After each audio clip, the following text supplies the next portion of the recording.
If it's on you to formulate your life's plan, what form are you going to make? And will you make it too late?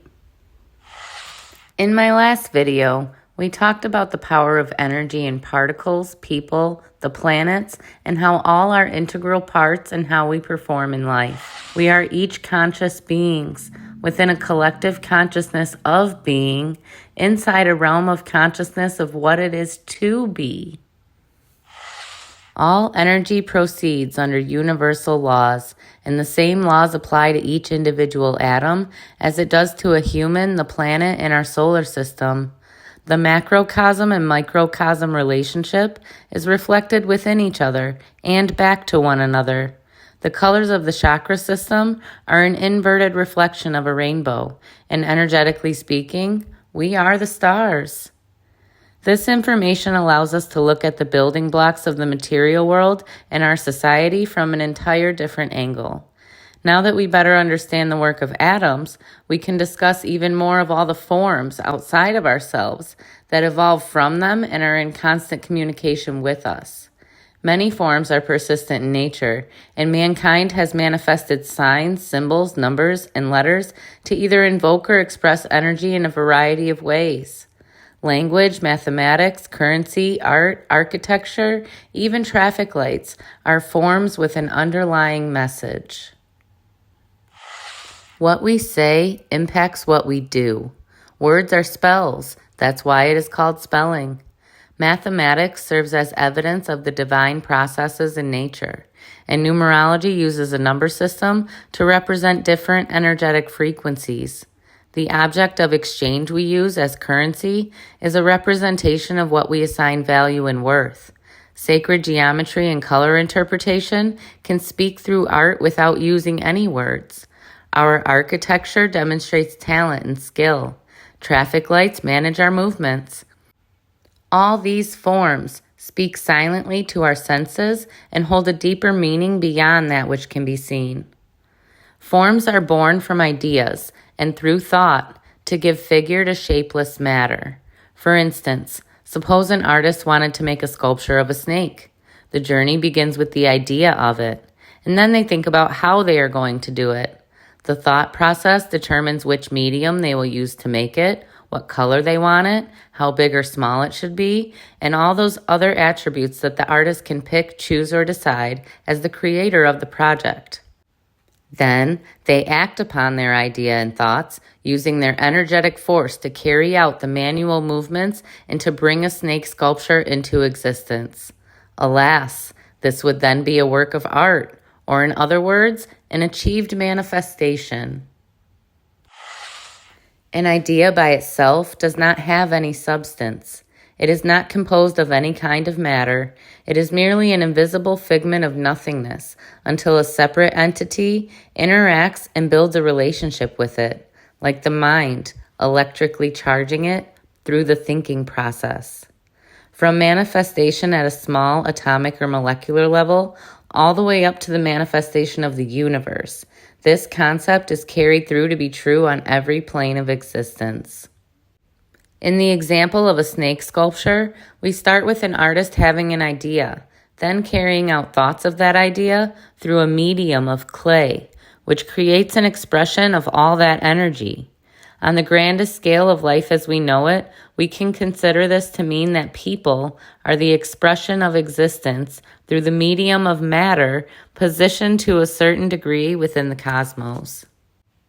And while the artist may always remain unknown and debatable, we have this world and what many refer to as the Word of God, which is said to bring order to the chaos of creation and give meaning to manifestation.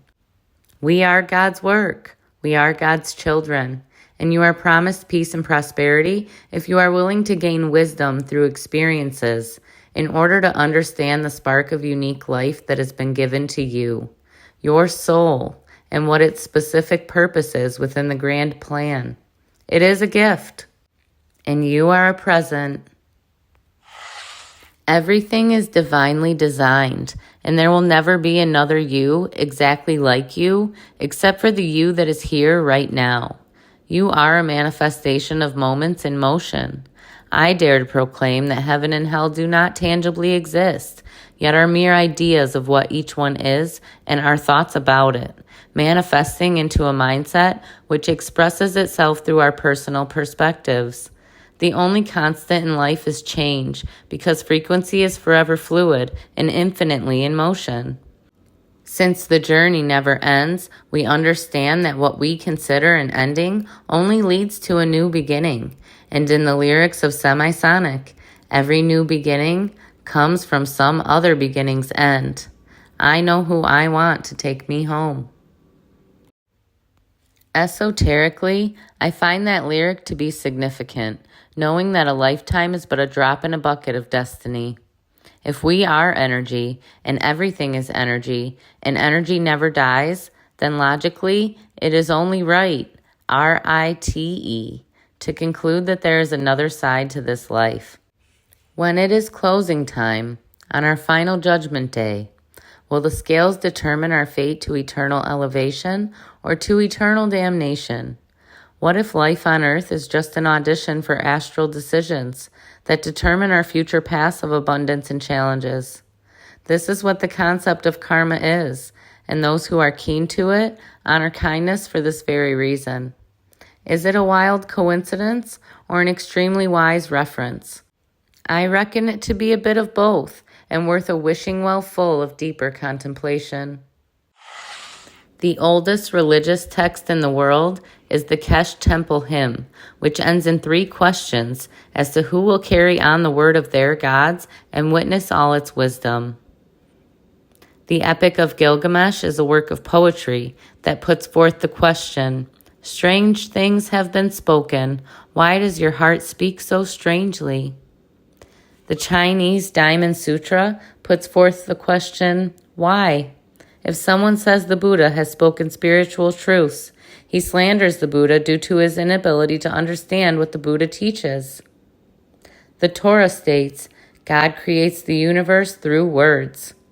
The Quran considers the ability to speak a blessing from God, and therefore states we should only speak goodness to others. Greek philosopher Plutarch said we are his poem or idea. The Bhagavad Gita stresses the importance of speaking the truth. The Bible emphasizes the power of words in several different verses, but one that Alice Bailey found to be the most significant is the first chapter of St. John's Gospel, and it says, "In the beginning was the Word, and the Word was with God, and the Word was God." Outside of religious texts, we have all relished in songs that bring forth a sensation within our spirits. We develop a love for poetic literature and quote those before us whose words have given insight in such a timeless manner that they can be recorded once and reiterated for many lifetimes. Our expressions of energy, which at the root of all is our words, are the eternal empires of existence. However, this has not come without its many challenges. Wars have been waged over what these words mean in their various interpretations and practices. People have been persecuted for their perspectives, beliefs, and speaking their piece. Books have been burned and banned to silence any opposition of societal authorities. Statues have been destroyed. Temples have been demolished. Artifacts hidden. The true story of any civilization, as far as we know them, will always remain a mystery in consequence of our actions. But when we put the pieces we have been able to salvage together, it paints a clear picture of what we all have in common and that which is universally accepted to be important aspects of what we should strive towards as we experience and move through our lives. They are our lighthouses, guides of life, and manuals to the miraculous magic of manifestation. No matter what religion or belief system we are subjected to or indoctrinated by.